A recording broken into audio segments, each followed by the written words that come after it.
ఈ ప్రశ్న పొలిటికల్ వర్గాల్లో విస్తృతమైన చర్చకు దారితీస్తోంది. ఫర్ సపోజ్ కవిత ప్లేస్లో ఇంకో నాయకుడుంటే కేసీఆర్ ఏం చేసేవారు? ఈ ప్రశ్న పొలిటికల్ వర్గాల్లో విస్తృతమైన చర్చకు దారితీస్తోంది. సోమవారం మీడియా సమావేశంలో గులాబీ అధినేత్రి కవిత సంచలన ఆరోపణలు చేసిన తర్వాత మరింత చర్చనీయాంశమవుతోంది.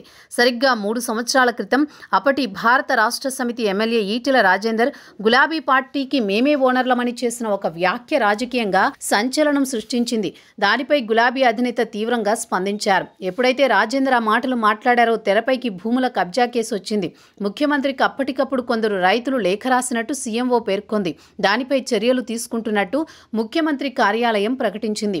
రాజేందర్ను మంత్రివర్గం నుంచి తప్పించడమే కాదు, అత్యంత అవమానకరంగా తన సొంత మీడియాలో అడ్డగోలుగా వార్తలు రాయించారు గులాబీ దళపతి. రాజేందర్ వ్యవహారం తెలంగాణలో పెను ప్రకంపనలు సృష్టించింది.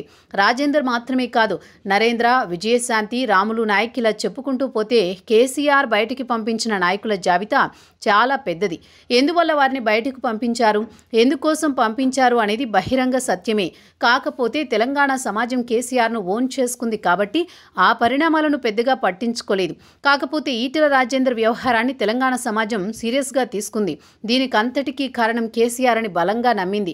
అందువల్లే హుజూరాబాద్ ఎన్నికల్లో గులాబీ పార్టీని కర్రు కాల్చి వాత పెట్టింది. ఇప్పుడు పార్టీ నాయకత్వంపై సాక్షాత్తు కేసీఆర్ కుమార్తె విమర్శలు చేస్తోంది.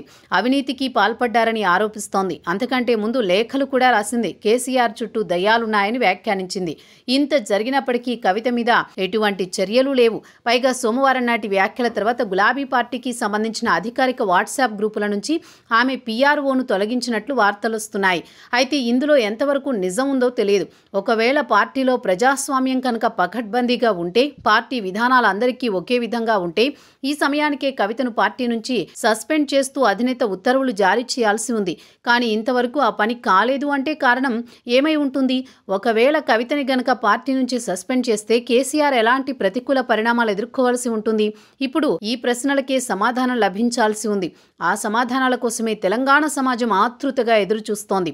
చూడాలి మరి వచ్చే రోజుల్లో ఎలాంటి పరిణామాలు జరుగుతాయో. ఒకటి మాత్రం నిజం, తెలంగాణ రాష్ట్ర ముఖ్యమంత్రి కోరుకుంటున్నట్టుగానే భారత రాష్ట్ర సమితిలో పరిణామాలు జరుగుతున్నాయి. పైకి సోషల్ మీడియాలో గాంభీర్యాన్ని ప్రదర్శిస్తున్నప్పటికీ మాడువాసన మాత్రం విపరీతంగా వస్తోంది.